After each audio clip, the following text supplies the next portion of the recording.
Let me tell you how I want to do this, and we'll just Shoot. talk. First of all, I'd like to get your history. And I know you're a Winter Haven boy, and you're married into a citrus family. But give me a little background on you, how you got into citrus, and so forth. And then we'll get into a couple of topics that you specialize in.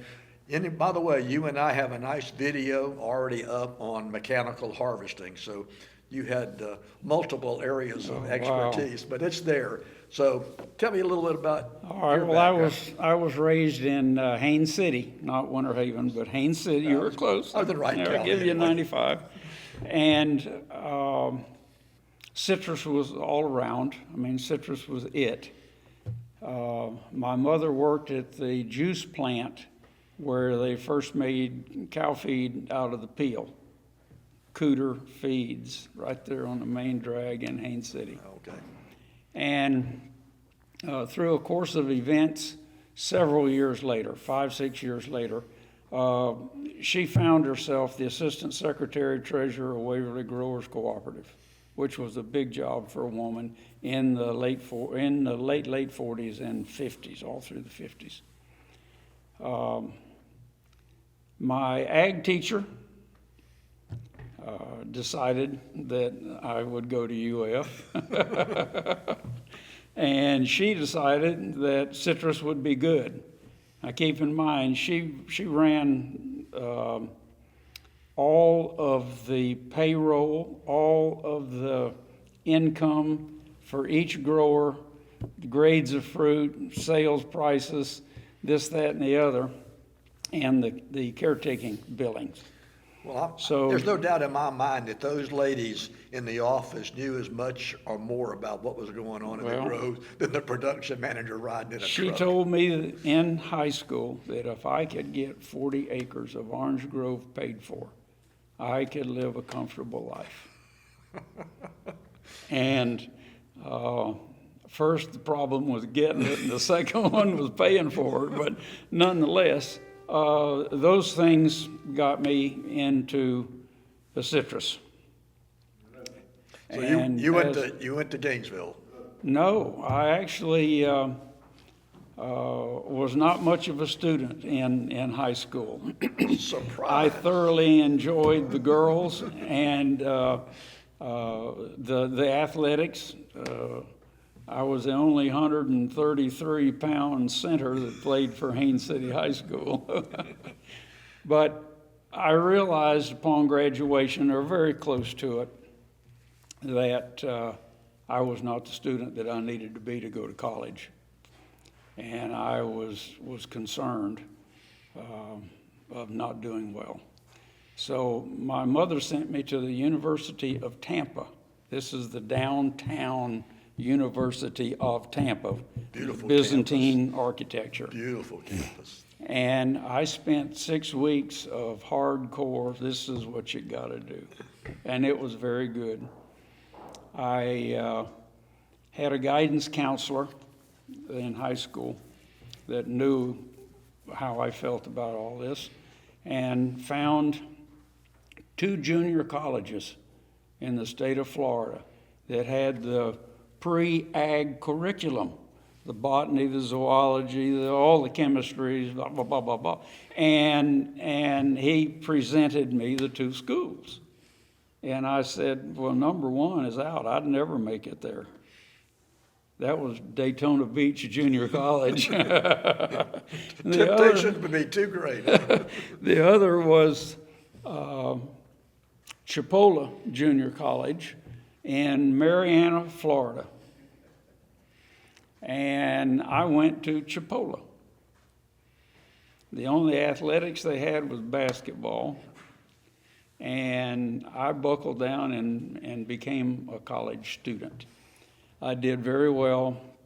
I picked up a part-time job as a hotel desk clerk from 11 at night till 7 in the morning. And believe me, I got a lot of studying done. So from there, I transferred into UF.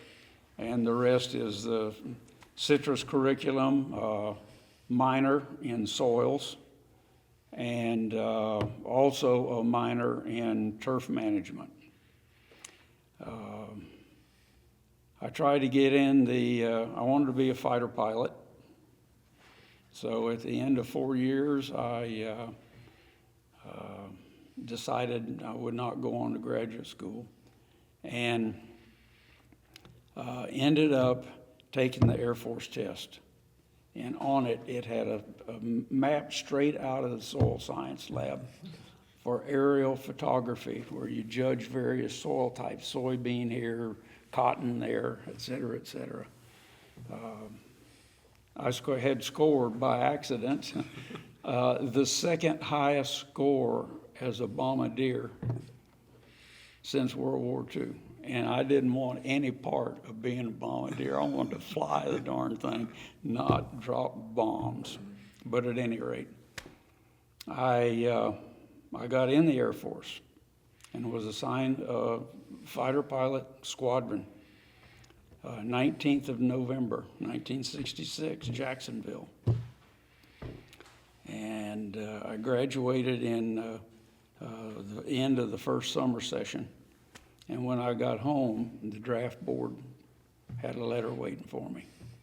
And they would not give me a deferment to make it to the Air Force, believe it or not. And I knew 2 of the 5 members. One was my Little League baseball coach, and the individual, my mother, ran his insurance office while he was in Korea. And I couldn't get a 3rd vote. So in spite of the fact you wanted to sign up for the Air Force, draft board wouldn't let you. John, not only had I signed up, it was a 6-year hitch, not a 2-year hitch in the Army. And secondly, I had a sealed letter from the Department of the Air Force telling me the squadron I would be in, et cetera, and they would not accept it. And at that point, I made a decision that government was too big and that the right hand absolutely did not know what the left hand was doing, and that it was time for me to make a career change. I had been offered a job at Swift, the fertilizer place there in Winter Haven, as a salesman. I'd worked a couple of summer stints with vacation fill-ins, and that was available to me. So I joined the Army Reserve. By happenstance did I join the Army Reserve. 4 o'clock on the Thursday afternoon before I was to get on the bus to go to basic training the next day at 8 o'clock in Haines City. That close. And then I ended up spending my active duty with the 101st Airborne. So I didn't get off easy anyway out of it. I ended up over a 6-year period in that reserve unit in Lakeland, the supply sergeant. So from there, I started with Swift. I worked 2 years, a little better than 2 years with Swift. They put me out of their Pompano plant to start with in golf courses. And passed up an opportunity as the assistant for the Doral Country Club in Miami because I wanted citrus, and ended up becoming quite familiar with Indiantown and Stewart and Sebastian and all this area. And got a memo. We didn't have phones in cars and stuff. Got a memo from the boss one day. It said that I was to report to Claremont the following Monday, period. Job open, big territory, etc. And it was. I went to work as the advisor for Watson Grove Service in Claremont, 1967. Now, how soon was that after Paul Driscoll was there? Well, we had 2 people between the famous Paul Driscoll. He was with Swift, and he is the one that was very close to Mr. Watson after the Korean War that really put Dick Watson as the private caretaker for South Lake County, literally, and. Claude Smoke, once upon a time commissioner in Lake County. Now the Steinhatchee fisherman. Yeah. Yes. Claude was number 2. He followed Driscoll. A fellow by the name of Paul Roberts Ended up at McConnell-Winton Hall for several years after that. I followed Paul. Dick Mims followed me. And I'm at a loss. ABC, he was involved at ABC. Wilson? Yes, Jay Wilson. That was the sequencing. I left after 2 years. They never had herbicides until the day I got there. And it was fun because Food Machinery hadn't built a herbicide rig yet. So I worked with a guy named Don Block, who ended up working with me at Citrus Systems. Kind of showed up later in your life. Orange Service, that's right. And from there, I got Watson's on herbicide. And Bill West was the production manager at Libby's at the time. And he knew that I was involved with that and called me to ask me to come for an interview. So I went to work in October the 16th, 1968 for Libby, McNeil and Libby it was then. That's kind of the way things went, wasn't it? You got out of school, you went to work for a fertilizer company. That was the progression. And the fertilizer company picked and chose who they wanted. I mean, the production companies that's a damn good salesman. Yeah. But I guess Swift knew that they were training a bunch of people for the industry. They had them scattered all over the place. Yeah. Skip Wilson ended up at ABC Fruit Company. Every one of the, yeah. Yeah, so that's... And Mims ended up, he started with Waverly Growers. And from there, I think he also took on a position at the juice plant in Lake Wales at what has come to be Florida's. Florida's Natural. Yeah. So that was the progression for a newcomer in the industry. I should have spent about 10 years under Bill West and then had an opportunity to interview for a production manager job. I thought that I had really gotten to a good place. Bill had been there 10 years, master's degree, had done research for Libby before he became the production manager. He was there for exactly 1 year to the day and went to work at Apshaw Groves. Where did George McClure fit in this thing? Oh, George and McClure and Arlen Jumper were both long gone by 4 or 5 years. Okay. So I came in 68, and most of that those guys had kind of had moved on. They were just kind of reputation left there. Was Benny there, Benny McLean with you? Benny and I came to work almost the same day. Benny had a specific, like a contractual project to work on. It had to do with estimating crops. Now, when you talked about herbicide, was David Tucker around? When you started? No. Tucker was our man at the university's herbicide guy. Dick Phillips, I guess, started Phillips. a little earlier. Yeah. But, the way I saw things, Charlie, the growers would start a practice or look at something, and if it was successful, the university would come in and see what technically was going on and everything, and then it became an operation that industry and the university kind of got together and did their different things. And some people were... I think that's fair. And some people were into the herbicides and their action. Others were into equipment. Wilson was famous. He built herbicide applicators. He was a frustrated ag engineer, like Jim Simpson was a frustrated ag engineer. They liked to tinker with equipment. You like to do everything, though. You had equipment. We'll talk about your Mineola Tangelos on Flying Dragon that you planted about a foot and a half apart. Yeah. So you like to experiment around. So for some reason, I probably Al credits. Al Cresdorn's credit. I'm sorry. He used to send me to the library. I would come out of Dr. Ziegler's class, and he'd ask me, what did you learn today, Mr. Russ? He'd stand in the hall. See, there was only 5 of us regular Florida kids in the program, and oh, Mr. Russ, is that right? You really think that? And you had to bite on it. There's no way out of it. But Al Cresdorn was sharp in the fact that he knew that he had this training, this intellectual training. He was from Texas, but he also knew that people like you and my good friend Buddy Johnson, Oh, that's a name I haven't heard in a while. they knew the industry, and so Cresdorn would suck out information from them about what was going on. And then even more brilliantly, he took on graduate students because he ended up being a consultant worldwide. When Freddie would go back to Venezuela and he needed a consultant 10 years later, Al Cresdorn was the man that he went. Oh, wow. Cresdorn got out of the office and he was in the hall and interacted with students. He wasn't my major professor. Gerber was mine. Oh, okay, And, okay.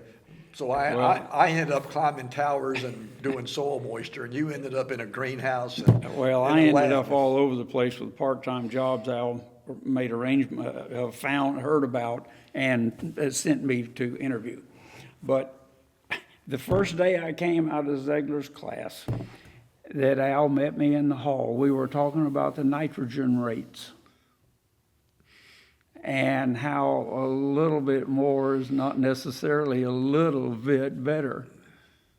And Cresdorn said, Mr. Russ, I think you need to go to the library and read so-and-so, so-and-so. And it was Dr. Ziegler's PhD dissertation. Come to my office whenever it's convenient over the next week or so. Let's have a chat about this.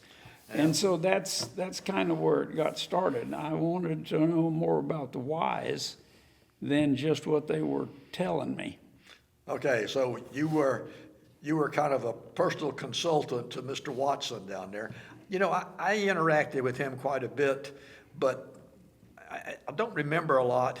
I remember where the barn was and going down there, and The barn was a railroad station. They brought all the fertilizer in the early days in burlap bags, and they drug them off the rail car on a ramp into that building. It's still there, by the way. Oh, really? The building is there. The building is still there. So you ended up with Libby's, and When Bill West left, my education started. Oh, boy. They sent somebody in from corporate headquarters in Illinois. Roger Olson. No. That was pre-Roger. Roger Olson was way, three of them way. This were- guy's name was Keith Kuiper. Oh, I remember. I remember this story. Okay. He smoked Cleopatra cigars. And if you've ever been around a cigar smoker, I absolutely think he could peel paint off a wall. But So Libby. he had never managed a for-profit organization. He thought that the Grove operation was a function of the processing plant in Ocala. Libby had a plant in Yeah, Ocala. so all you had to do was break even in the Grove. That's all you had to do. And the third week he was there, we had an awful lot of lemon root Hamlin. And it was, I won't say not for juice, but Fresh Market was where it should go. Yeah, you could make a lot And more we money. had sold it Fresh Market for years. He gave it all to the plant. We don't want to let the world know that we put our sorry stuff in the Fresh Market Well- rather than juice. Well, that's one way to look at it. Forget that. When it got 4.5, 5 pound solids compared to 5.5 and 6, that's the sorry part. At any rate, I had to go in his office, close the door, and tell him what a hell of a mistake he made, that he just knocked us out of making a profit, and we had to answer to Chicago for the profit. What are you talking about? Yeah, and Who if you did didn't- what? And if you didn't show a profit, Chicago wasn't going to fund anything that you needed, like getting an irrigation system in or something We did, like you're that. right, and I guess you do remember the prior story, that we tried for years to get a volume gun. We had no irrigated groves. They were all rough lemon, Yeah, and we did real well one year. We actually made it through 2 hurdles, and we're in the final considerations. of investments for all of Libby worldwide. We made it. And we got beat out at the last minute. That's some green bean. Green bean Green cooker bean at the and- Morton, Illinois plant. Now, it didn't just cook a few cans of green beans. It handled 4,800 cans an hour. And the cooker they had was bad. Now, they cooked a lot more than green beans in this. It was utilized a good bit of the year. So we lost out. Well, you finally got an irrigation system. And then we finally, and after I left, actually, after him came Dick Green. Oh, yeah, I remember him. And Dick Green was a gentleman amongst gentlemen.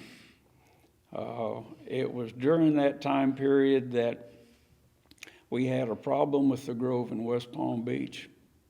We couldn't make money with lemons. They had 600 acres of lemons. And I was working on pushing out the lemons and what else are we going to put in here and this, that, and the other. And I came across some information, and I won't share the source, that the peel oil was worth quite a bit of money. So I went to Dick Green and gave him that information and told him that it's a byproduct of the lemons that we send to the Ocala plant, and we get no money of any kind back from them for byproducts. Well, that started the fireworks, literally. We were questioning what corporate Libby had decided to do. And it took about 3 weeks, and Dick finally got us half of the value. Now, there's good news and bad news. The good news is the lemons finally made a profit. The bad news is they wanted more lemons. So I went to work on pushing out the pineapple oranges and the Valencia oranges, which are the other part of that planting. And that's about the time I made an exit to Citrus Systems. I got involved. Green put me in an applied research position, from assistant production manager to applied research. So you were the first research man there. No, I actually filled a void that Bill West created when he was in that capacity. Okay. And it went blank for 5-6 years. And my first assignment was to write a manual on how to grow citrus for Libby.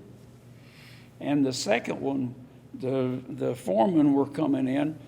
We need to plant some resets and blah, blah, blah, blah, blah. And it was, well, what are we going to plant? And Dick Green gave me the assignment to formulate the scion and the rootstocks for different areas. Libby had four big areas. Of course, Claremont was the huge one. And the second one was Zellwood. Two Zellwood Valencias made it all the way into the top 5 with the Budwood registration program, believe it or not.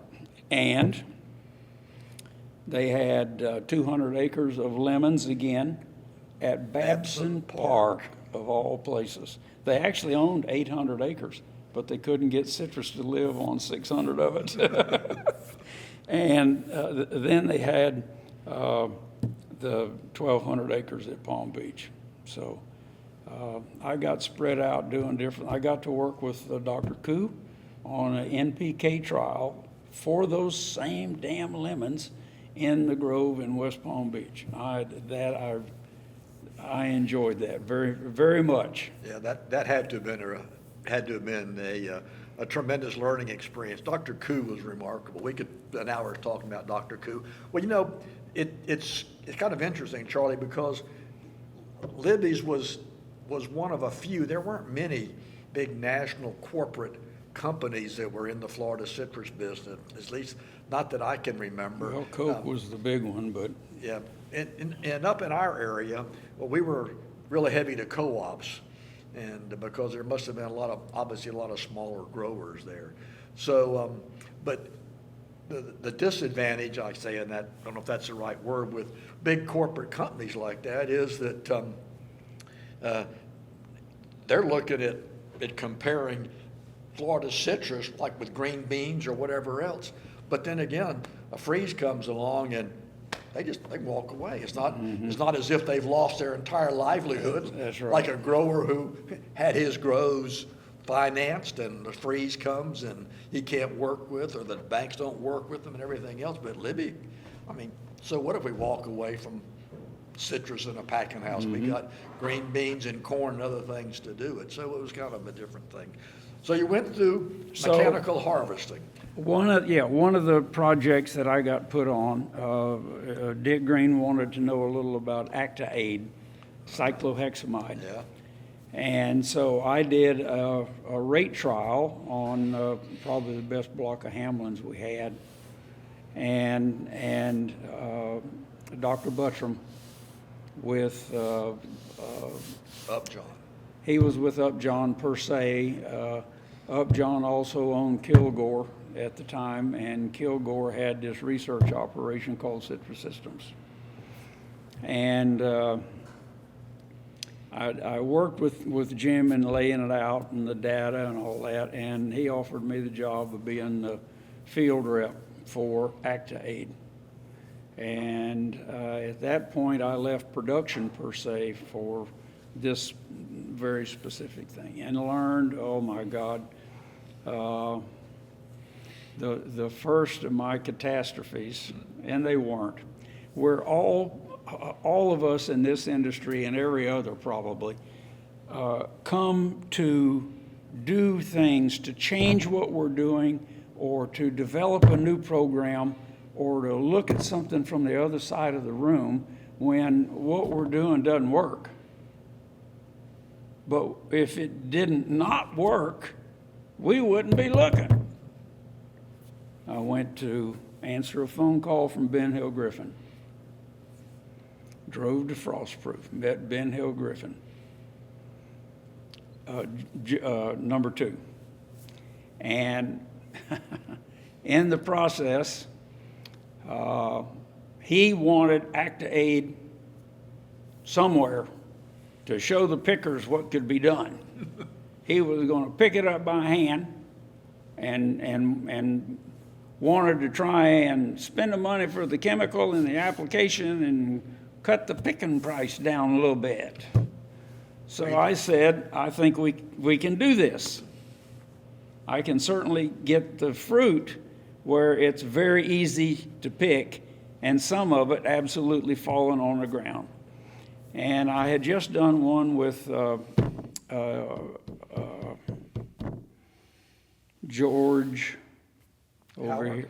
Who? George Howard. Howard. Yeah, just Fruit. completed one, and it took all 7 days after a 20 parts per million rate to get it loose. Now, George shook them all. He had a Yeah, he had a limb shaker. Yeah. So I'm talking to Ben Hill, and I said I would like to try a little bit lighter rate of 15 parts, and I'll come down tomorrow and we'll spray it. Okay, all right.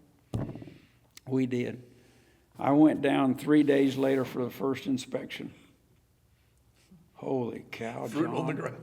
You couldn't put your foot on the ground without stepping on an orange. It worked like it hadn't done in any of the trials before me or with me, and what and why? And while I stood there, the fruit was plop, plop, plop, plop, plop, plop, plop, plop. I went to Ben Hill Griffin's office 15 minutes later to tell Ben Hill Griffin he had to have the crews in there trailers. picking up the fruit the next day, or he was going to lose it, because there was peel injury, and the injury was the worst that I had seen, and the fruit would not be able to be taken to the processing plant. It wasn't an open conversation at all, but he took it very well. I'll give him a 10. I said, it's experimental, and this is what we're learning, sir. And Fortunately, that was just a small percentage of his crop. I was told by Buttram to please not go back. And I called down there to the individual that I'd worked with, who was Smokey Pageant. And he said, we've got 3 crews in there picking up the fruit. We're going to salvage the fruit. Don't worry about it. Well, it turns out that what we learned over the whole season, and the finale was a block of queens that Likes Pasco had in the Mineola Hills. Beautiful grove. Beautiful. What a beautiful grove. And the season had kind of drug on, and we'd tried everything anybody came to Citrus Systems with. We tried it. Didn't make any difference where. Well, I wanted to do one all mechanical, no water gun, no this, no that, no shakers. I was going to blow the fruit off. We had that technology. And I understood this thing about rate. And the rate was commensurate with the age of the fruit. Now, in Frostproof, the bloom is good 3 weeks ahead of what it is in Lake County in a normal year. So the fruit on Ben Hill's trees were 3 weeks older and were beginning to senesce just enough that I should have used 5 parts per million and not 15, much less 20. So I come back to Lake County. This was going to be the last big thing we had fruit to do with. And so the product wasn't cleared on Valencia. So at the end of early season, we had quite a bit of discussion, Dr. Buttram and I. And we came to 5 parts per million, which was not, I mean, it was on the label, but you're not selling chemical when you do that. And so I said, let's compromise, Jim. Let's do 5. We'll do the Paul Revere treatment. 5 by air with a helicopter and 5 by ground. Okay, that sounds real good. Paul Revere, you say? Yeah. So we did the Paul Revere treatment. I had 5 employees at that time that were in the harvesting operations. I had been forced to hire some clowns along the way. I told you this, didn't I? They were clowns. They were Ringling Brother Barnum and Bailey certified clowns that were laid off for the winter. You're not talking about your brother-in-law's son, are you? No, but he'll qualify. That's when he ran around in flip-flops in the grove. Yes. These 2 clowns are the 2 hardest working people I think I've ever had in my employ. I really. So I sprayed it. I called Francis Crow, who was the procurement manager, vice president, et cetera, for Likes Pasco, and told him they had called saying they wanted to do it. And I knew the Queens block and offered, can we do it in the Queens? Yes. So I called Francis and told him what we were doing, and this is where it's going to be, and you'll hear from me 5 days out, and you'll hear from me 7 days. We're going to start harvesting the fruit, and I'm doing 10 acres a day across the 40 acres. At the 3rd day, we had fruit everywhere. I went back to the office in Ocoee, Citrus Systems office, and got the sweeper, got the modified potato digger that we used to pick up the fruit, got it all moved out there, called Francis Crow. Trailers. On the 3rd day. Bring us trailers. See. There wasn't any way. I couldn't get into him for phone. We didn't have phones in the cars and all that crap then. And so I stopped one of their trucks and got on a 2-way radio to tell Mr. Crow that he had to have 10 trailers a day for me starting the next morning. The truck driver looked at me and said, "You have any idea who you're talking to?" And I'm saying, "Do you have any idea what a catastrophe it's going to be if he doesn't find 10 trailers?" They shut down 3 Mexican crews in Lake County to get me 10 trailers. But they got me 10 trailers and 3 Macs to pull them and drop them and pull them and drop them. They took every trailer straight to the chute, literally. But when you own the processing plant, you can, Well, you can expedite things. Mr. Crow came out the next day in his big Jeep Wagoneer with 10 whip antennas. and I had worked out a traffic pattern in the Grove because it was planted east-west. There were two turn lanes in the middle and 2 ends. And so as we were loading the goat had to back up in order to find the turn lane to come, and he put the Wagoneer in the wrong place. So I explained all that to him, drew it on clay right there on the loading zone. And he said, this is a whole new world, isn't it? And I'll never forget that. This is a whole new world. And I said, it is definitely different. And we're learning one step at a time. And you bringing the Wagoneer out here was step number 300 and something for me. But at any rate, I only had one guy out of the 5 that could dump the goat. So one guy comes in, Pony Express, drops the goat, leaves it in neutral, the goat's rolling. He jumps off the truck, picks up the one that's been emptied, and into the Grove he goes. The guy that's there with the ticket book takes the loaded goat, loads it into the trailer, parks it over here, and by the time he's finished, I had another truck, had another goat, and I had another goat, and I had another goat. And Francis stood there on the load zone while we loaded one of those trailers. He said, "Son, do you realize you've loaded a trailer here in 22 minutes?"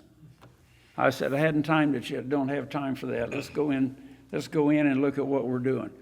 He had never seen the sweeper that the systems developed. And he actually rode a goat in so he wouldn't create a problem with his Wagoneer. He didn't want to get run over. Now, I thought that was I was impressed with that. And he came out about an hour later, and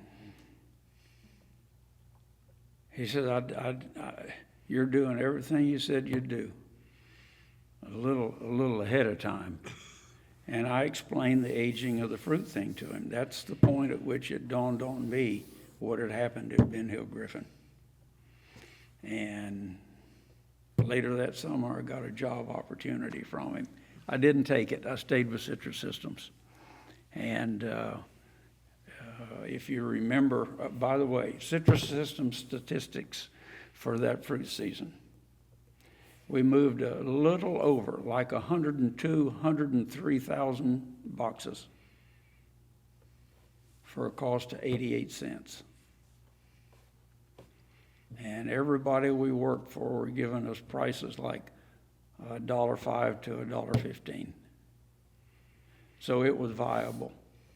And that 88 cents included depreciation for the equipment, et cetera, et cetera. It was a full-blown financial workup, not just a simple division, fruit, and so forth. So the labor shortage was over, and in 1974, the pick and price opened up in George Howard's Grove at 35 cents a box, and the year before he had paid almost 60 cents.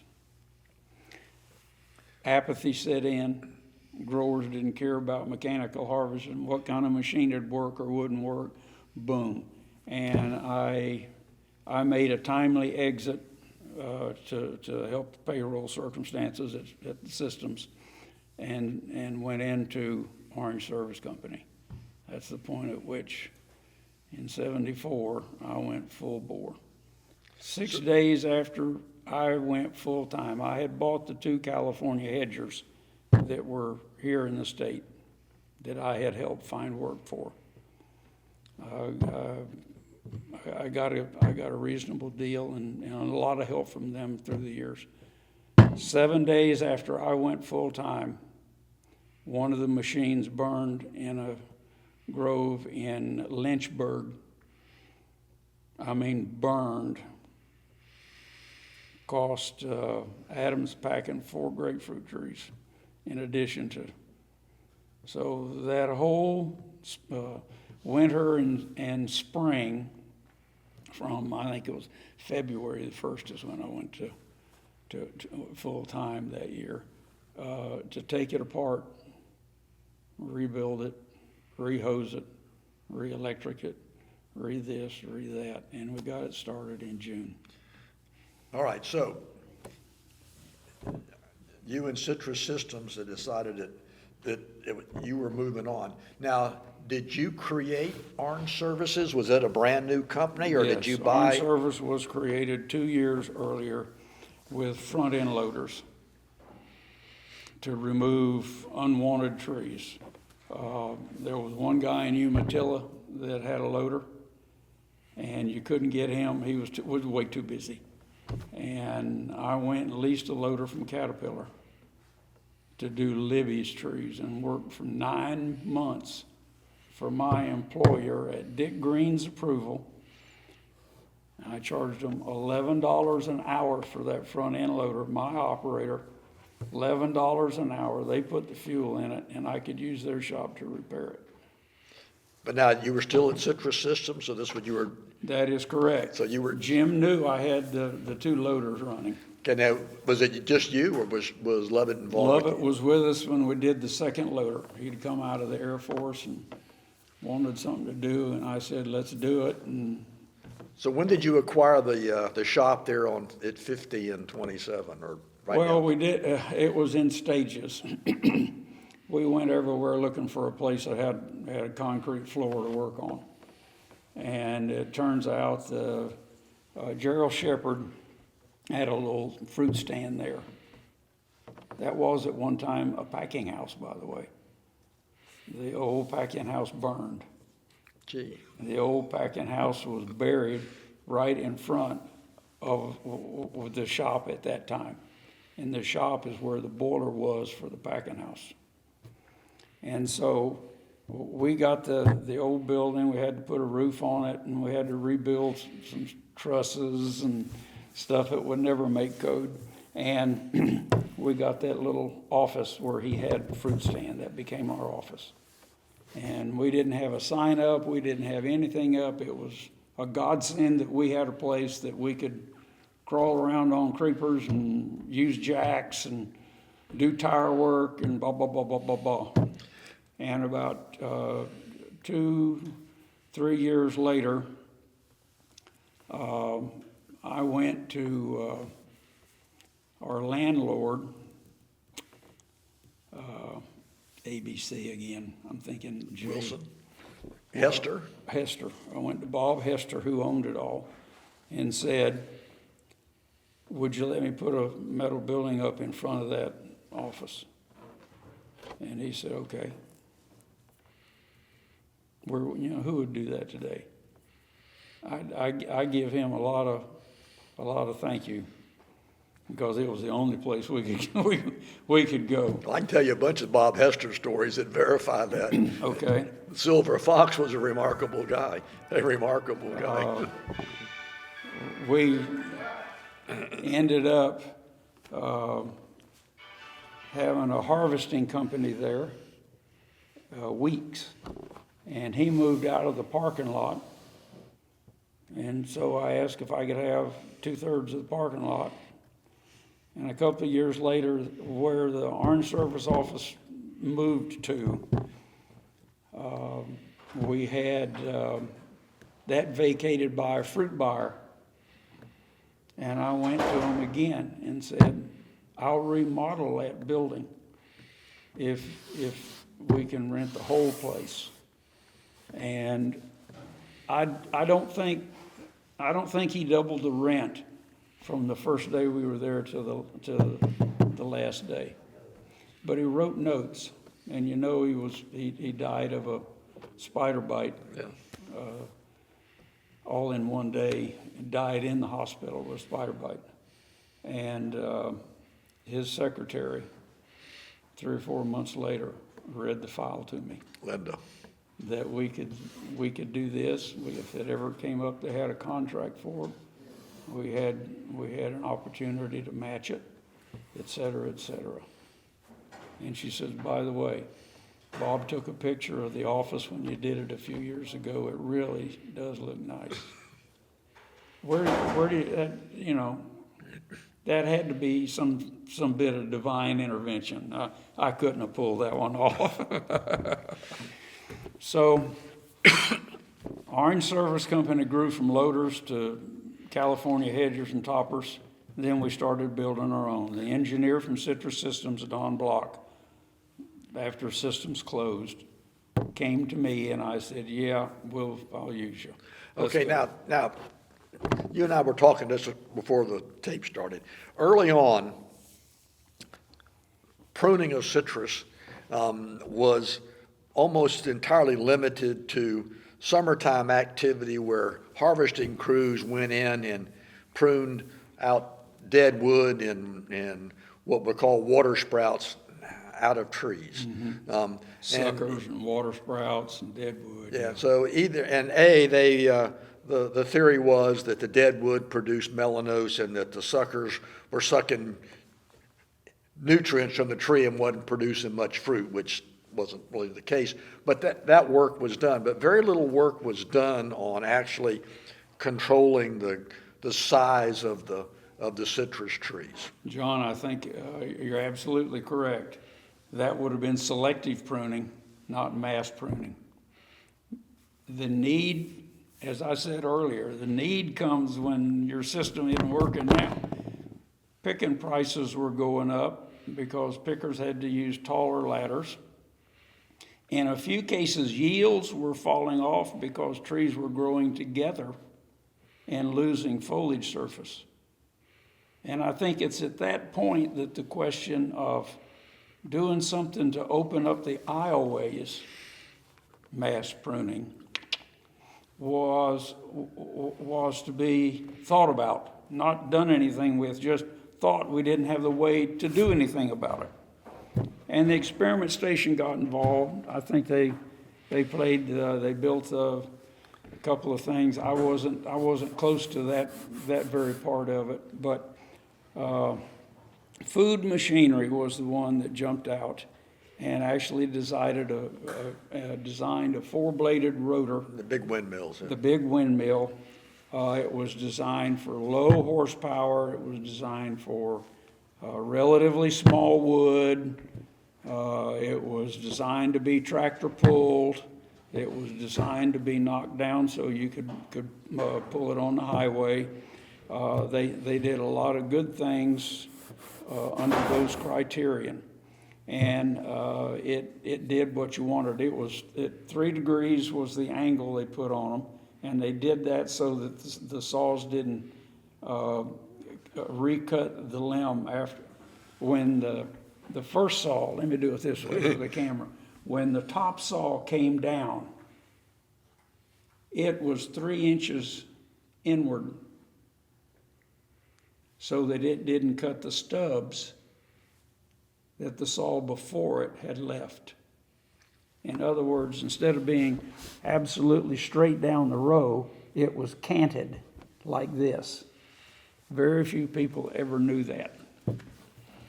But that was the secret to their really nice cut. And they could make a beautiful cut, but you had to go slow. I mean, it wasn't, you didn't. You had to wait for the next saw to come around. Right. And then you had to wait for the next one. Max speed, 3/4 of a mile an hour. But, and no variability. Yeah. Didn't even give a hoot what you wanted cut, how big your space was, 30-foot spaces, 20-foot spaces, made no difference. We're cutting a 7-foot, 10-inch alley, right? But And, initial equipment like that, the first generation always, left room for improvement, but it opened a door, and without It that, opened the door. And there were 3 or 4 people that built overlapping saw blade, single boom, built off a trailer for the most part, and the early ones, okay? And the saws, and if you're trying to cut a straight line, give it up. The bottom saw wants to avoid the other one. And so to get overlap, to make sure that that little twig that bounces off the saw here gets cut down here, they, instead of straight away, they overlap the blades this way. And so from the side, it would look like that, okay? And it worked pretty good, until you got in wood the size of 2-inch. And there wasn't any of those concepts that were put to test that could cut the 2-inch limb twice. Once on the top saw and once on the bottom. If it got jammed in between them, you were out of luck. So along comes Clyde Lydig in California. 6 patents came along with this, that he positioned the saws like this and hung the boom at an angle so that the overlap was not overlapped one saw to the other, it was overlapped behind it. So when the 2-inch limb would come in the first saw, back this way, the 2-inch limb would come in here, this other saw would be just behind it to get it, without pinching it between any saws. and jamming it all up, yeah. See? And that provided the ability for a little bit of speed. And he built several machines, all out of World War II Pacific Campaign surplus. And California's ground is a little bit smoother than ours for the most part, and so he didn't have a whole lot of this, but did get it going all the way up to 5-6 miles an hour, which was Mind-blowing, yeah. so by that time, the industry in Florida had come to see the benefit of whacking off a few limbs out in the middle and having foliage regenerate back here and new limbs. They were all focused on the new limbs until the late 70s. At that point, and I won't take credit for this, but I certainly was involved in it, I started looking at it from a point of view of where's the foliage surface after the cut? I don't really want it to grow back out there and shade the inside of the tree. I want the foliage back 2 foot deep in the tree. You want all those lateral buds to pop out. And That is correct. Yep. And so in order to accommodate that, after you cut wood 5-6 inches in diameter and get a front end loader and push it out to the end of the row and burn it and deal with it, et cetera, you wanted to come back within 2 years, if not 1, and cut everything that grew out in order to get light in deeper the parent tree. and produce interior foliage and fill that tree, you know. That is correct. So here we've gone from selective to 2 or 3 phases of mass. Mass with slow cut, rigid, mass pruning with overlap saws that had a diameter limit, and then seemingly no limit, because Lydig also made his machines variable in width and angle. Yeah. So, and he did that because of other trees in California that wanted the angle, not because of citrus, believe it or not. Yeah. But now, see, we're talking about horticultural aspects of of pruning. And that had been known for a while. I mean, research had been done, and there was a lot of horticultural information about light, growth, and everything else. But from my recollection, probably the main impetus to first do extreme mechanical pruning was the '62 freeze that did so much damage to trees that growers were forced to do heavy pruning. Now, did they use, I wasn't here in '62, did they use FMC machines? Was that I don't believe FMC was available until. How'd they prune those trees? I don't know the history of the chainsaw well enough to know whether it had been developed after '62 or not. I know from my own experience, I saw a lot of handsaws.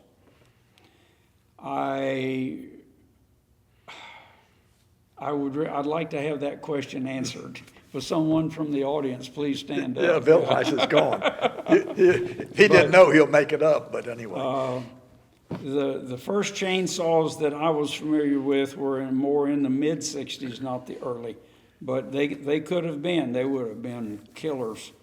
Heavy, et cetera, et cetera. I remember hearing some stories, and you know, Charlie, what happens is growers become very innovative when something like this happens. And there were people like, say, Howard Hartle down there that would come up with, and Fred Yancey operated either probably hydraulic driven clippers that they would pull this motor and hydraulic pump hooked to hoses that the big loppers that they would use to cut the trees. So, but the bottom line was that freeze in '62, we pruned the heck out of the trees. The '66, '67 crop was 40% bigger than the previous crop. And all of a sudden, bam, we were hit with this 2x4 and said, what the hell happened? And the scientists said, well, we told you pruning is a rejuvenating, invigorating process. You know, you think just the opposite. You cut something, it's dead. You've lost something. There's truth to the loss. There were two studies that prompted me to where I was when I came to wanting to reestablish this foliage inside. The first study was a mathematical exercise, not done by a citrus grower.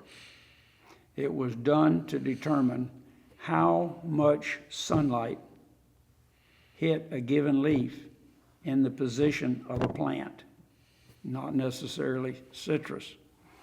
And they mapped the sun at each of the 4 points of a year, and they calculated how much sun would hit where. And then, after they did that and realized what we sort of knew was that the north side of an east-west planting doesn't get near the sun, the south does. The south always, on the mature trees, would always have more croppage than the north side because it just doesn't get sun. They then took that and started making shapes. And one of those shapes was a 10-degree angle and a 20-foot top. And I wish I could tell you where the study was that I read. Probably some pecan grower in Georgia or a walnut person in California. Peaches, pears, plum, any of the nut crops. I've got a story on almonds one day when, you know, at any rate, that study, along with one that was done in Alturas, was in the Hort Society proceedings, late 60s, I think. I used to know exactly where it was, but at any rate, they went and did 3 different angles. I believe the angles were 10, 12 and a half, and 25. But it may have been more like 5-degree increments. It was 5 degrees, 5, 10, and 15. And the trees were 25 feet apart, and they were, if I recall, they were 30 years old, and they had grown together. I went to Alturas a couple of times to see this.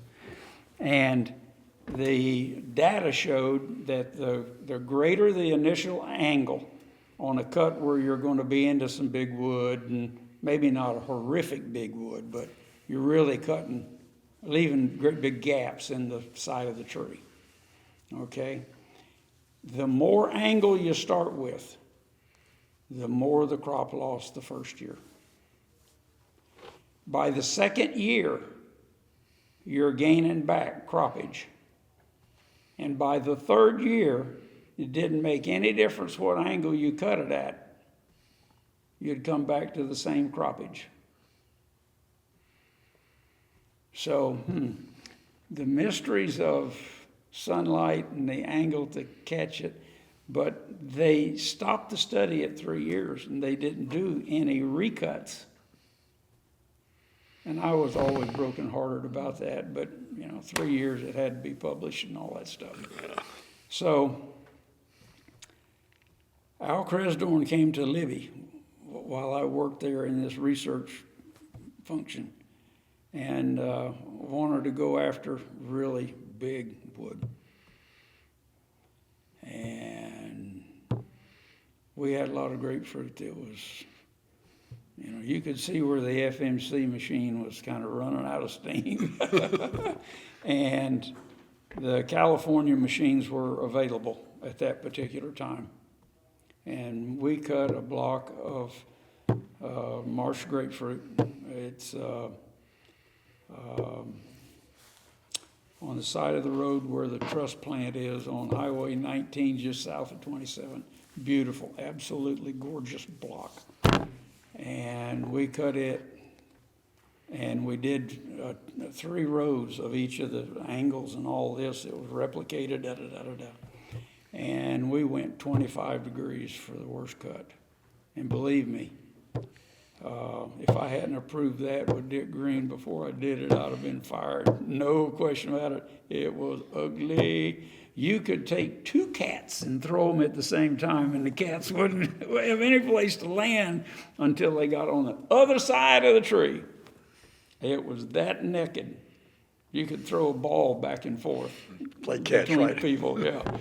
Well, those statistics came out to be exactly but one little trip up in it that I hadn't thought about until then. I don't think Al had either. And it turns out the steeper the angle you cut on those grapefruit, the larger the fruit that was there became, and the earlier they met maturity. This block was typically picked in March and April. They picked it, Hydrick picked it in November. With big fruit. With big fruit. Big fruit. Flat. I don't know how it got to be flat, but it was really flat. And it passed and went to the auction in Philadelphia. We made more money off the severe cut fruit at if I remember, it was a 62% reduction in croppage. Okay, we still had some top of the tree, and we still had 2 sides. What you complaining about? We made more money off that fruit in that year than we did the 3 prior years average. So there was a little surprise in there that comes out that you don't realize. You have to be prepared for it, or that fruit just gets big and ugly. You can't send it fresh fruit anymore. It's got to go juice. Boom. There you are. And everybody makes mistakes. I had an operator one time cut 4.5 acres for Champ Turno, who owned the Polk County fertilizer plant. Champ Turno put us in a block on a very, very cloudy, ugly, nasty winter day off Dean Still Road. And most of the block was all out away from these little, I don't know whether it was 3.5 or 4 acres of Orlandotangelos that were an afterthought that they put in, and they weren't but about 10 feet tall. But he set them like 15 by 20. And he gave us instructions to cut the 20-foot middle out, 7-foot, 10-degree angle. And the operator got backwards in there. No sunlight, cold day, and cut it the 15-foot way. Now you cut 7 foot, 10 degrees in a 15-foot, you've done some cutting. And he called me down to take a look at it. And it was there, it was obvious, it was done. I can't stick it back up there, so how do we work this out? And it turns out that his wife was the owner with her sister, the, quote, 2 sisters of Haines City. And they were both attorneys, non-practicing. Well, he said, whatever we do, the attorneys, the sisters, have to approve it. And I said, that's all right. And we must have spent an hour trying to find some equitable way. And I said, we don't know what that fruit's going to be worth next year, so how can I pay you for it? It's next year's crop I cut. Orlandotangelos might tank, and it won't make any difference if you don't have any fruit. Oh, that's a good point. We don't know what about the croppage. Orlando's kind of go up and go down. I said, so consider this, if you will. You take the 3-year prior croppage. That'll be our basis for what the normal crop. The trees will be a little bit, add 5% to it for next year. If we'd done nothing, add 5%. Okay. I said, let's wait until after you harvest it. And I'll make up the difference. And I will make up the difference. And you picked more fruit than the average was. He got $17 a damn box for, I don't remember how many boxes. But he called me the week after Thanksgiving. And he says, Charlie, that block y'all messed up last year? Yeah, I sure do. You'll mess up a couple more for me. How's it looking? He said, I wish I had more you could cut like that. I said, what? He says, yes. We made $17 a box off that fruit for the Thanksgiving market. I never picked Orlando's that early. He says, come down, I'll buy you lunch. So the long and short of it is that there's a few things to look for. And the marketability of what's there the year after the big major cut is to be addressed. I did the same thing with Dancy tangerines. The only grove in Florida that I ever did or saw this done was I took 10-year-old Dancy tangerines on Highway 46. Duke Crittenden owned it. Now, I'd known Duke for years. He was one of the people I filled in vacations for as a college kid, okay? And I always loved going to talk to the old partner. If you knew Duke, everybody was a partner. He called me one day and said, Charlie, I know you got them machines that cut everything to hell and back. He says, I want you to go up there to that block up there on 46 and cut it like you're mad at it. He said, nobody here will let me push them up. Kill them. I says, oh, Duke, I got something better than that. I'm going to hedge them. There's going to be an awful lot of material. He says, yes, and you'll have to push it out and burn it. Push it out and burn it. Send me the bill. Okay. We A-framed it. All sides, no top, north-south, and turned east-west, all sides, no top. So you had a pyramid. A pyramid, okay? Or a receding tetrahedron, whatever you want to call it. And it looked nasty. I don't think we left 25 leaves on the trees. I got a call, we were still burning the stuff, and I got a call from Duke. He said, "Damn it, Charlie, you did exactly what I said do." And I said, "Yes, Duke, but I left you with an inch of hope that's going to pay off big time for you." He says, "Well, that's to be seen, partner. That's to be seen. You did a good job up there, blah, blah, blah, blah, blah." And it's another one of these November calls. Damn Dancy tangerines, and got him like $18, $19 a box. I don't remember where he auctioned them. But he made more money off that than he ever had the entirety of the years they had harvested it. He says, "I want you to go back and do the same thing." I says, "It won't work because I've reestablished the foliage inside. It'll still be earlier than most, but we're not dealing with the drastic response to it." So we did. I went back up and I let it get about 2 feet taller and still did the A-frame, but in one direction only. And he laughed about it and did well with it. And the grove has now been pushed. I'm here to tell you, every time I go down that strip, I have 2 nieces that live up that way, and I visit that about once or twice a year.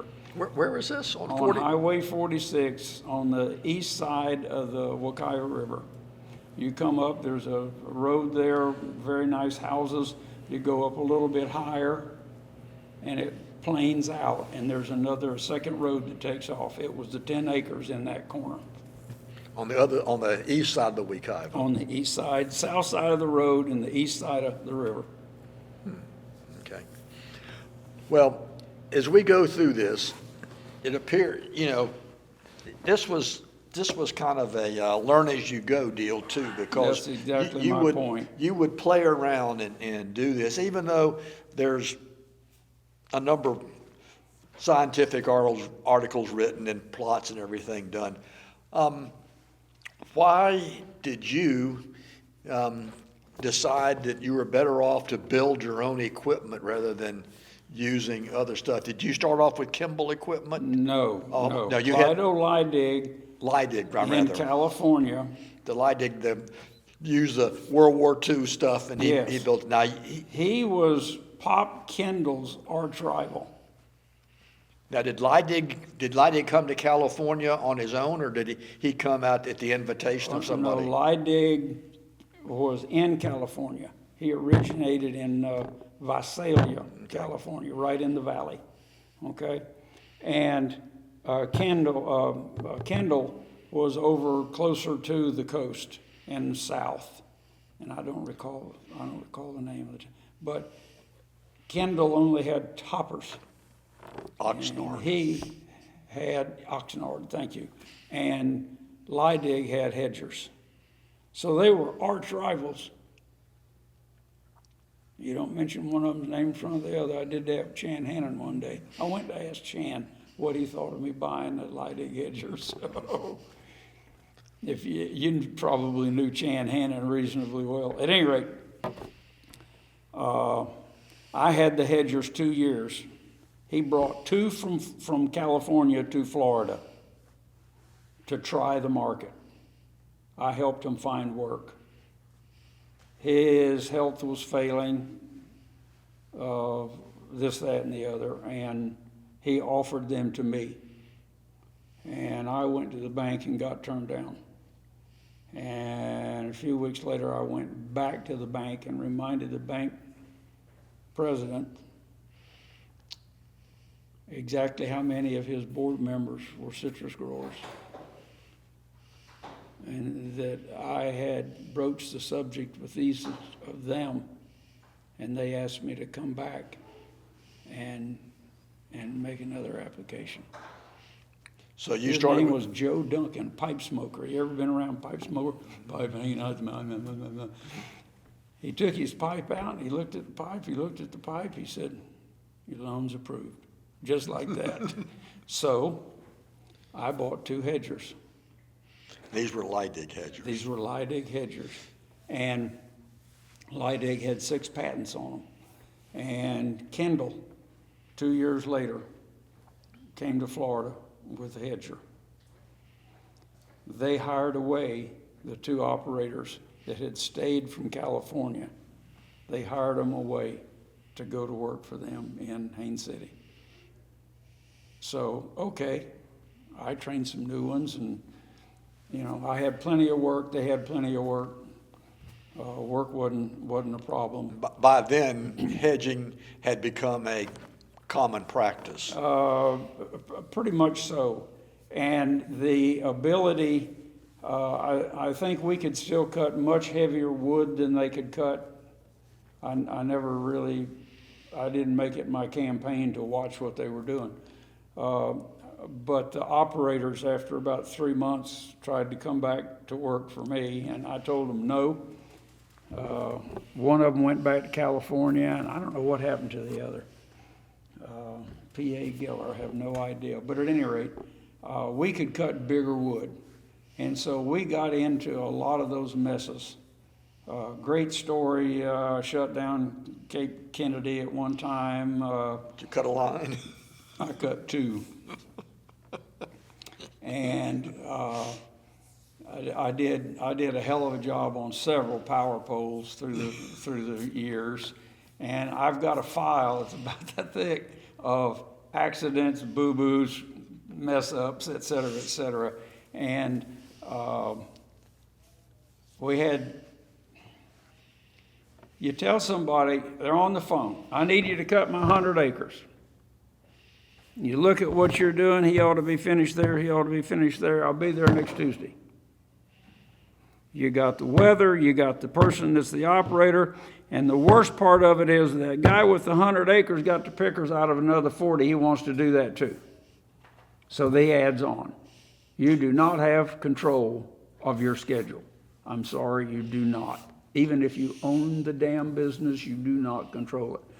And I tried desperately to explain that over and over to people. And the worst thing you can do, and I learned this, and I got ripped pretty good, was if you have a hedger with somebody, you don't pull out.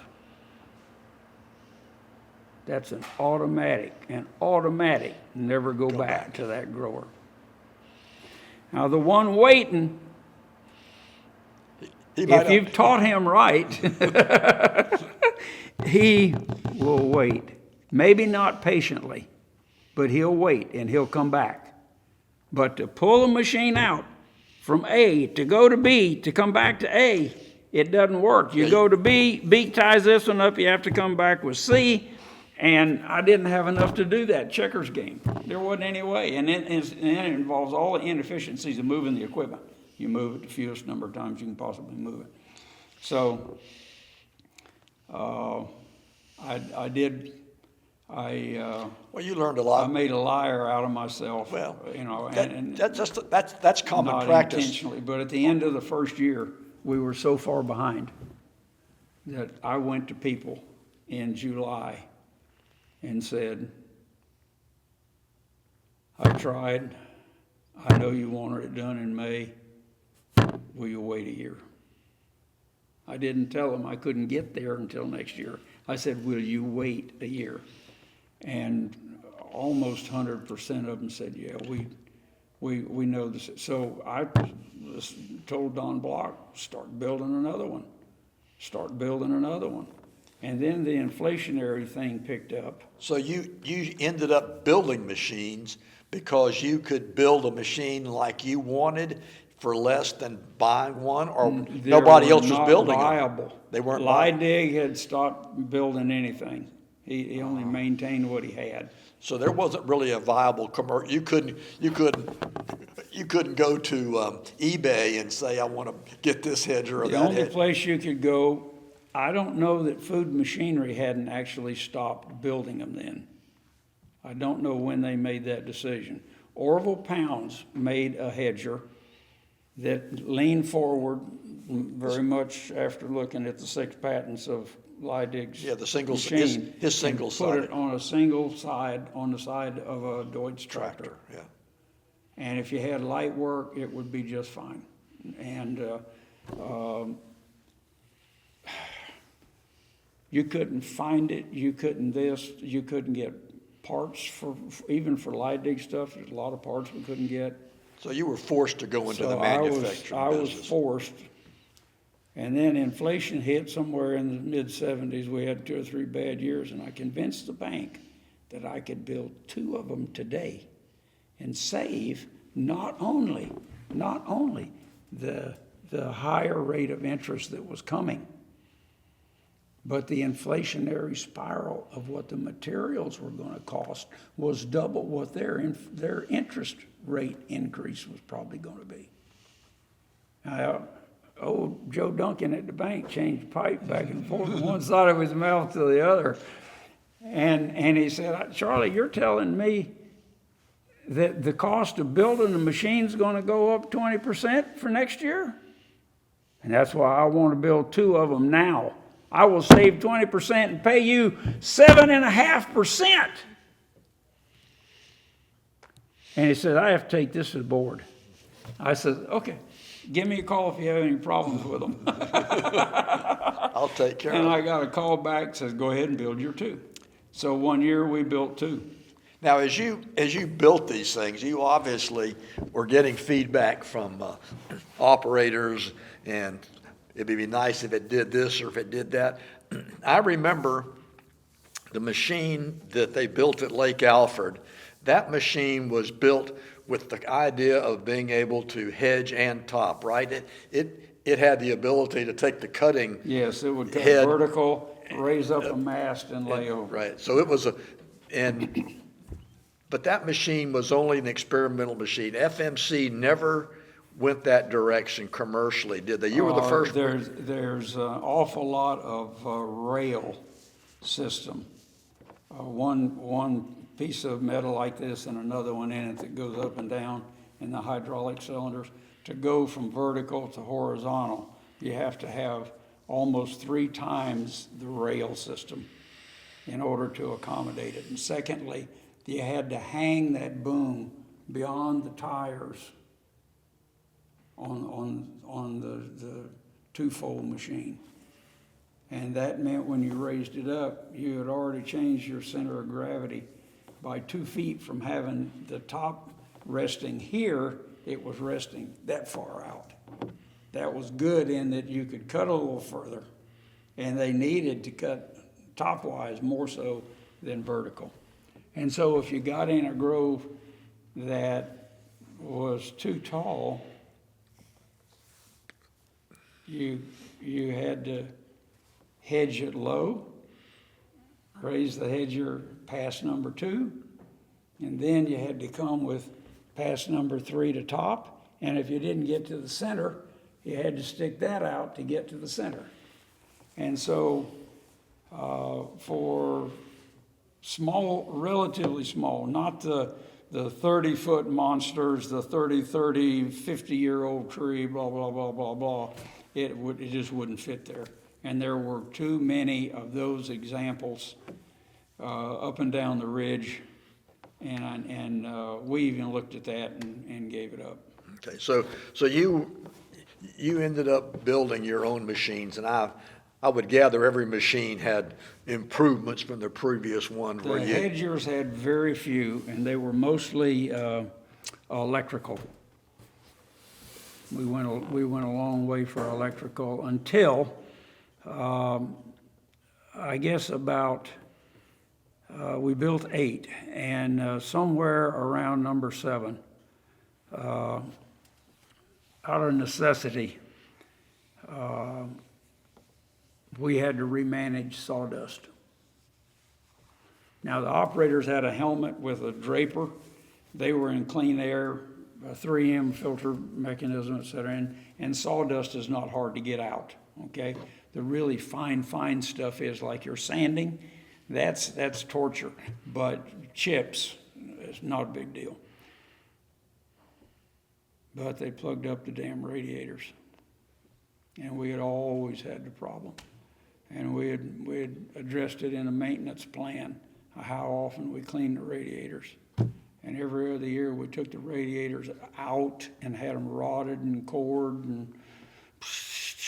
and if the operator didn't blow it out on a daily basis, well, if it rained that day, hell, he couldn't blow it out. And the rain, when it dries the next day, you have to take a pocket knife to break it loose.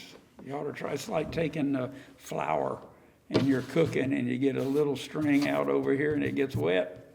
You come back the next day and really go to work and get it off that countertop. Well, we built several cardboard models. I used all the cardboard from the place in town, Haines Electric, that sold refrigerators. I used all their refrigerator boxes for a month.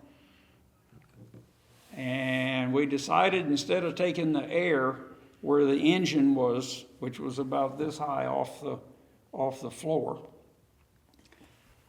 I did two things. I set myself inside the screen wire cage and watched what came in. That was a very uncomfortable ride. And we did it at High Acres, and Lester would always disc ahead of us to make it smooth so we could go a little faster, and we did.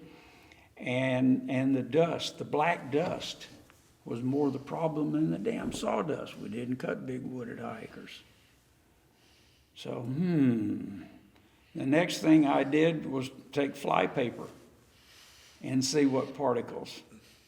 And the next thing I did was buy a 20-foot square tarp and blew out everything in 3 machines, one at a time.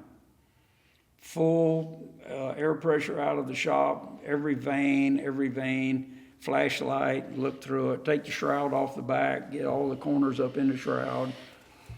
And the problem was more dirt than it was sawdust until I got in the great big wood. Well, by the time we built number 7, we didn't have much great big wood.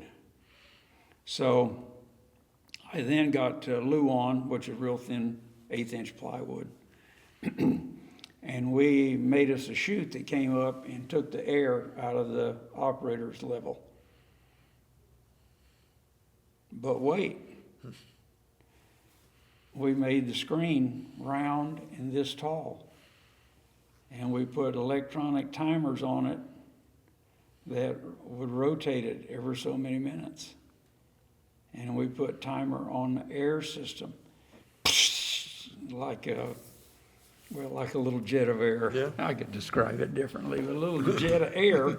And then we had to build a shroud around that because the air was being sucked in and you were trying to blow it out. So we worked off and on for a whole summer, made a pickup truckload of scrap metal and plywood to boot, and finally came up. And it's all electric controlled. You can go do it more often, less often, blah, blah, blah, blah, blah, depending on what you were doing. And we completely eliminated our sawdust radiator problem. But it was more with electrics. Electric rotated everything about it. Would you patent all this stuff? Oh, we probably should have, but we didn't. We went to Moultrie and looked at different things they had, and nobody had that. I mean, we weren't anywhere close to, and nobody was blowing theirs off. The combines would come to a spot on the side of a flat, round piece that rotated, but it would come into an area where it didn't have enough air to suck, and the particles would fall off. But we didn't have that luxury, and we had an entirely different particle size that had adhesive capabilities. The sand, the black element of silt was from the ground, and up here it was the finer of the sawdust. Up high it was big chips, and they just blow off. Well, evidently there wasn't enough of a market for someone like FMC or others to get into it. I mean, I have always thought they were concerned about the liability. are there commercial hedgers and toppers being made now, or is it still Clyde Leidig had a graduate student from one of the California universities in engineering that came and worked with Clyde for 2 or 3 years. Emil, he was Jewish. No, it wasn't Mohari. he worked for It's Chevron. wrong Emil, but Yeah. at any rate, I met him one time, and he went back to Israel and started making hedgers there. And they were all tractor mounted, they were this, they were that. And they have grown in sophistication at this point where they're still on tractors, but it's a little more sophisticated. Cannot cut big wood. Can't come close to cutting big wood. But I've been out of this, John, for several years now. I don't know what the newest thing is. He's Yeah. probably passed away by now anyway. So where were you when the freezes came in '83? You had the Arcadia office? You No. had a yard down there? We were in Claremont only. Only. I had made a point of going to a half a dozen big growers in South Florida. The first fertilizer sale I made with Swift was with Edwards at Calorie Judge Grows. I sold him 10 tons of 10, 10, 10. And it didn't have a damn thing to do with his trees. It was a 102-day drought, and the wind was blowing sand and sandblasting the trees. They were planting something like 30,000 trees a week. And he planted ryegrass, and I sold him the fertilizer for the ryegrass. And he watered the ryegrass with a supply truck with holes on a pipe out behind it to get the ryegrass to establish. To keep the erosion down. So I knew him and a relationship with him. The first pesticide sale that I made was Oilicide, which was a white, thick oil. Wilson Tumor had something similar, and all the oldie-goldie fertilizer people did. And copper and ethion oil to Arlen Jumper, who had 400 acres on the opposite side of the road from Bill Edwards, both of them in Loxahatchee, okay? And let's see, when I worked for Libby, all the lemon story, Jack Norris, whose dad is here in Lake County, Jack and I got together once a quarter to discuss the woes of lemon production. He was a production manager for Coke at Indiantown, and they had, I don't know, 1,000 or I don't remember how many, way more than what we did. But we had Coos NPK trial, and so he would come spend a few hours with me. We'd eat at the old hotel there in town and go look at his. And I had a good relationship with Jack. Each unit that Coca-Cola had made their own contacts. I didn't get any work from Jack per se, but he knew we were there. And we had done all the Coke stuff up here and Indiantown, but not Cloud. Cloud did not have a lot of big trees. And so the Cloud Grove, which is north, Fort Pierce more so than Indiantown. And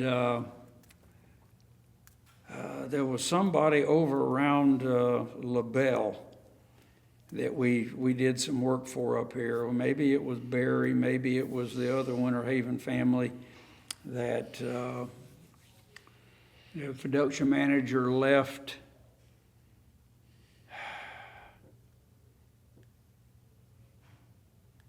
He left Frostproof. He was the other big company in Frostproof that had the acreage out on Highway 60. Matt Laxey, Laxey Corporation. He left Laxey and went to the other big Winter Haven family name, and I don't remember it, but he asked us to come down and do something for him. That was on 31, 39, going down to Immokalee from LaBelle. And so we had some contacts. I had done hedging and topping hedging for Ben Hill Griffin before the freezes, and a fella in Avon Park who was a very close friend of Smokey Pageant's. His name is Elton Cruz. Elton's passed now. Elton was the only person on the face of this earth that came to me after the 85 freeze and said, I drove to Eustis this weekend. I see what the hell you're dealing with up there. He said, I would like for you to consider letting me pay you for my hedging next year now, because I know you need the money. Wow. Wow is right. Elton Cruz. Yeah, Buster Pratt got him in the Hall of Fame. So, At any rate, when the freeze hit, you moved south? I packed a suitcase and headed south. I put 60,000 miles a year, more or less, on pickup, and got a whole group of these maps from DOT, county maps that showed every single road in the county that wasn't in an incorporated area. And I went down every single shell road. I started way up around Micco, and actually found a 400-acre grove in Micco, for crying out. Never knew it existed. Well, who was doing the hedging down there? There were two or three. Rozakis was the big name down there. And he had about 10 old tractor-drawn machines. Wasn't he in Fort Pierce? Yes. But keep in mind that all the big plantings were not to the tree size that we had up here, That's right, you're right. with one exception. And I have to tell a story. I hope I don't offend anyone. My first trips down Highway 60, Vero Beach was the first big target. After I actually did some work in Sebastian and so forth, I was on Highway 60, and I was east of the turnpike. And I was within a mile or two of where some groves, you could see some groves. And I don't profess to be highly religious. I wasn't so much so then, a little more so with the age.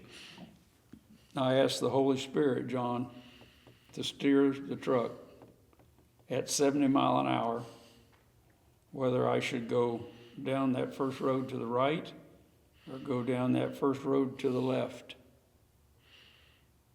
And took my hands off the wheel. Now, no traffic.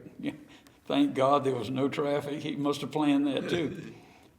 But the truck headed toward the left. I turned. I drove about 7 miles or thereabouts and found Fellsmere Farms, 11,000 acres of big trees. I went in, I don't recall the production manager's name. I told the guy at the gate that I was in to see the production manager, and he let me in. And I didn't know where in the building to go, anything. I just knocked on doors until somebody walked me in his office. And he looked a little like Hitler, little mustache, you know. And I had to dispel that. I remember that very first thing. The Holy Spirit got me here. He ain't going to bring me to a bad guy. Love thy neighbor. Blah, blah, blah. And I gave him my card and told him that we obviously were looking for work all over the state of Florida. And I wondered if he had anything that would be available. And he said, and it was Razakis that was doing his work at the time. He said, I've got 3 of his machines in here. They're at least 3 weeks behind. I said, well, stop right there. I will have 1 machine here next Monday morning, and I will catch up with your pickers before the week is out, where you don't have to pay me. He said, I can't pass that up. I said, I intended for you That was the not intent. to pass it up. He says, I'll do better than that. I'll pay you if you catch the pickers. I'll pay you for the time. I said, I'll be here Monday morning about 10 o'clock. And I was, and we stayed in some little motel on the other side of 95. And we Lovett and myself went down there with it. He came back and we got the machine going, and you know, we did not have bag phones, were not quite there yet. So I would go into their office and ask to use the phone, and they knew why I was there and all. And Thursday afternoon, about 2 o'clock, I went in his office. And I said, I don't quite know where the pickers are down here, but I know I finished all the Hamlins that you gave me to do. And he said, you're either bullshitting me or you're a liar. I said, Dick, I'm neither one. I need to catch the pickers in order to get paid. He said, well, I got to see this for myself. And he rides around. He had two-way radio. He called for the general manager, farms and grows, and blah, blah, blah, blah, blah, blah. He said, you better get the hell out of here and watch this thing for a little while. Because we owe this fellow a few $1,000s, but he's got us all caught up with the hedging. And his name was Peter or Paul or something. He had a secretary named Mary, is the reason how I remember that. And so he came out lickety-split and saw where I was, and I said, fellas, we've been talking for 2 hours here. I need to be cutting up to where so they squared the block off, and they're finished down there, but I don't want to get down there because the fruit's being taken that way. And they looked at one another and said, write your bill out. They never asked me my price. Never complained about it. So, A couple of weeks later, I brought 2 machines in. And it was, believe me, it was manna from heaven. Another one that was very similar to the cruise story is Barney Green. Barney Green was a nice fella. There's a little restaurant called the Beanery in Vero Beach, in the old part of Vero Beach. And I just happened in there one day, and he said, you're that guy that brought the hedging machine down here from Claremont. And I said, yes, I am. How do you do? There was a table of 6 guys there. He said, I bet you Buddy Johnson was one of them. It could have been. And he said, They were good friends. I'm a partner on a grove about halfway between Haines City and Claremont. He says, I was up there a couple of weeks ago. Are there going to be any sprouts? I said, no, there will be no sprouts. No root sprouts, no other sprouts, just weeds to beat hell. He said, I'm making more money off my grapefruit today than I've ever dreamed I would. I sold fruit last year for $3.50 a box. I've got $9 a box grapefruit out there. He says, I owe it to you. How can I help you? I says, help me find work. And they gave me some work. A couple of other guys at the table kind of chimed in. But Barney was the first one that bought a furrow shaper from us. And he came back a year later and bought a second one. And his son's name was Griffin. Yep. And Griffin made the statement to me. He said, "Charlie, you know, we don't need 2 furrow shapers." I said, "Really?" He said, "You know we don't need 2 furrow shapers. We love the one we got, but my dad wanted to help." And I said, "I'll take the shaper and sell it for you, get a little cash. I can get 90% of your purchase price. You haven't had it out of the shop but once or twice. And I've got 2 or 3 people that are on waiting list." He says, "Dad'd be pretty upset." I said, "Well, we're building these V-mowers now. Why don't you swap the one for a V-mower? It's actually a little cheaper. You get a little bit of money back. I get a shaper to sell." He says, "All right, let's do it." So he bought the 3rd V-mower. I brought pictures of some equipment that we built. But if it hadn't have been for the furrow shapers and the 2-sided V-mowers that we made, we sold 98 of one and 99 of the other, and I never remember which was which. But if it weren't for that, Orange Service Company would have died dead as hell by 87. So you managed to go from strictly a pruning and topping company to a equipment manufacturing company. We opened up and went full bore with the fab. I had people to do fab work. I didn't need to build any more equipment until I had more customers. Blah blah blah blah blah. And Don Block was still with us, and so I would concept something, take it to Don, tell him what it was, explain the concept. I'll see you next Friday. Come back next Friday, I will draw some more, he'll draw some more. Then we sit down together one day, he says, "I'll put dimensions on." And I'd come back the next week and he'd have something with rough dimensions.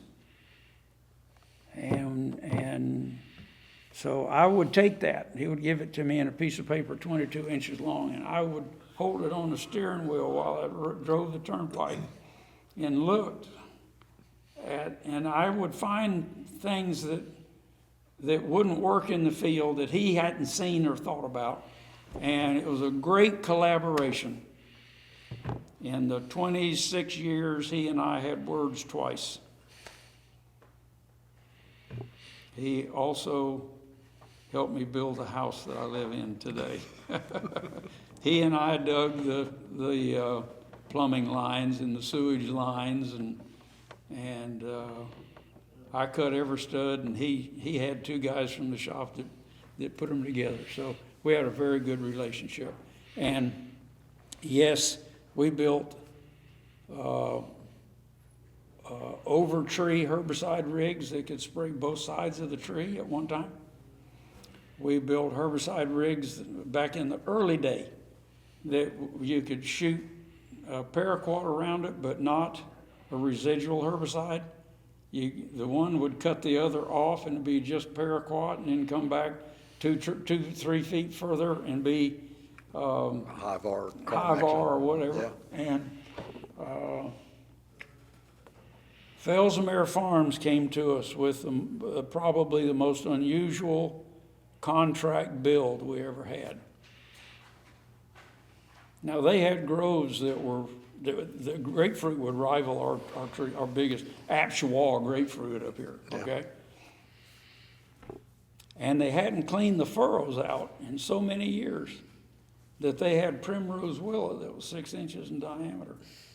The primrose willow stood so high, you could be at one end of the furrow and look to the other and you couldn't see the pickup truck. Their water drains were all plugged up. They couldn't get the water to move to ever get in there to do anything. So their production manager, Dick, what's his name? He and I got to talking about it one day after they tried a furrow shaper and bought one for their acreage that was typical. And he says, we need something to get in these middles. We can't get a backhoe, it's too wet, it sinks in. We can't run a front end loader to clear it. We can't, only thing we can do is put frogmen in there with chainsaws. We laughed about that, but the laughter wasn't very long. I said, one of the problems is you gotta lower the water in the ditch. You have to put some cofferdams in, pump that water out that's in the ditch so you can get in the ditch by hand and drill or flush out the pipes, because there's no water trickling. He said, oh yeah, we know that a lot of leaves and stuff had gotten down around. He says, why don't you build us a furrow shaper that we can clean that out with? I said, my God, man, you're talking about cutting this stuff up at random, and what are you going to do with all the debris? You got to get the debris out before the water flows, even after we cut it down. Well, you're going to make a V of some kind while you're doing it. We were in need of a project. And I made the statement to him, I said, what kind of money do you have in your budget to do this sort of thing? Because we're talking about a mega engine and he says, if you present us something we think will work, I'll get it done.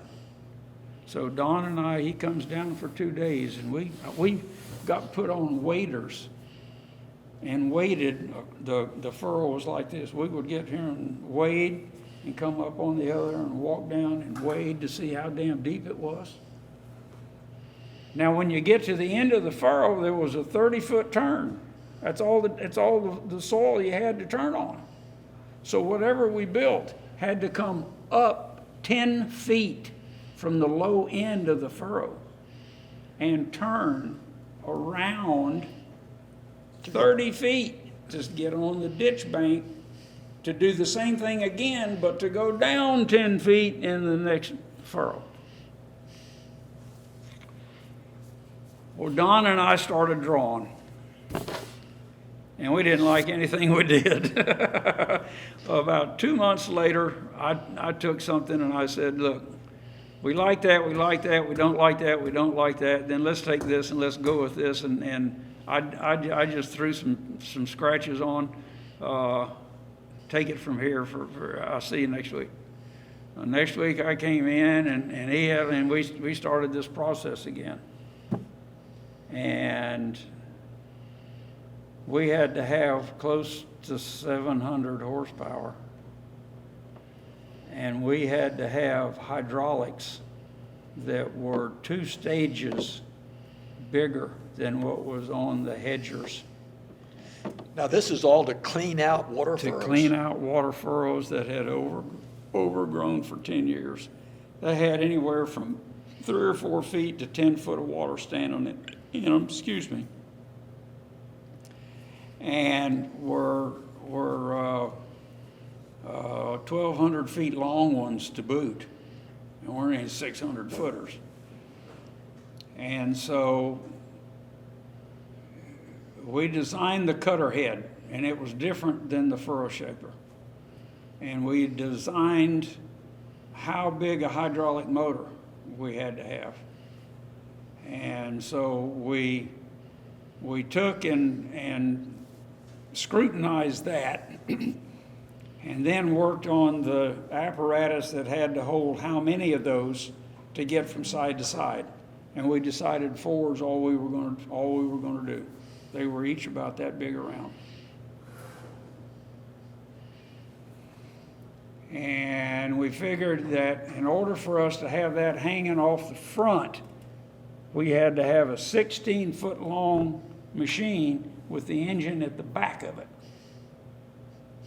Or we couldn't get this balance. And so that left us 8 or so feet between where the operator would be. It was just open frame. And we'd put a fuel tank there or whatever. And then bomber tires. We used the big bomber tires. And we made a harness with a hydraulic motor, and then designed the hydraulic so that 4 valves up here, if that tire spins, you cut it out. It took the auto industry damn near 30 years to come up to what we had done. Think about it. We cut the power off to the spinning wheel. We made those axles so that they would turn 45 degrees. How many of these did you make?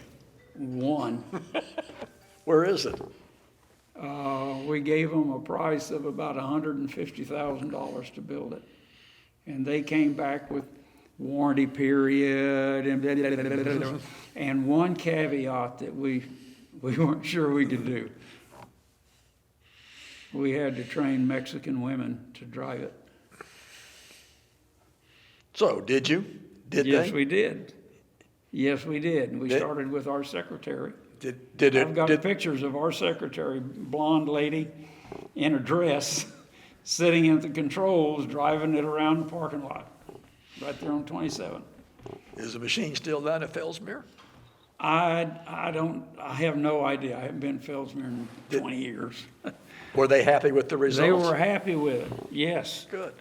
We took the secretary, got her in guy clothes. More appropriate attire. Took her down there. They had to supply an interpreter, and we trained 4 Mexican girls to drive that machine.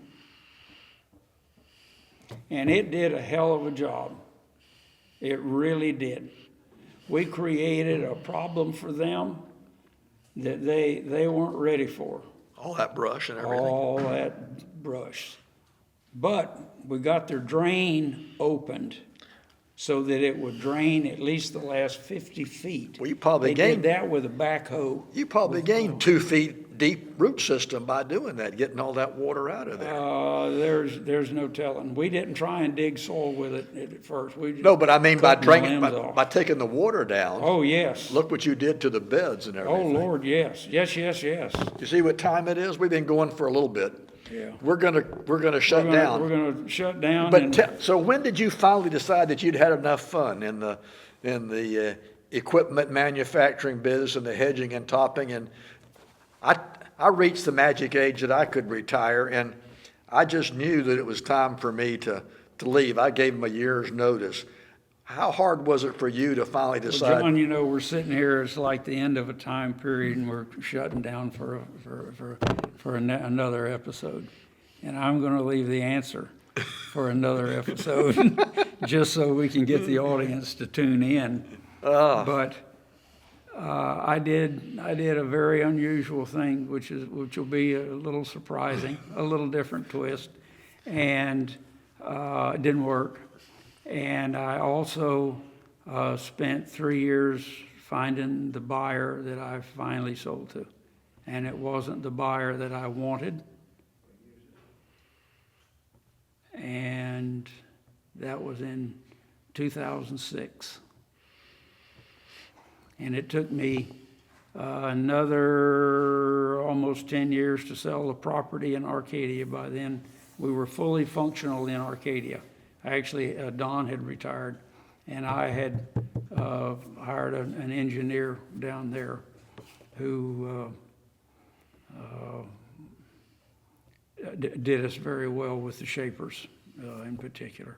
So the exit was a long, drawn-out thing, and there was a dreaded incident in the middle of it, which didn't push me, but took away the fun of watching the machines go up and down the rows.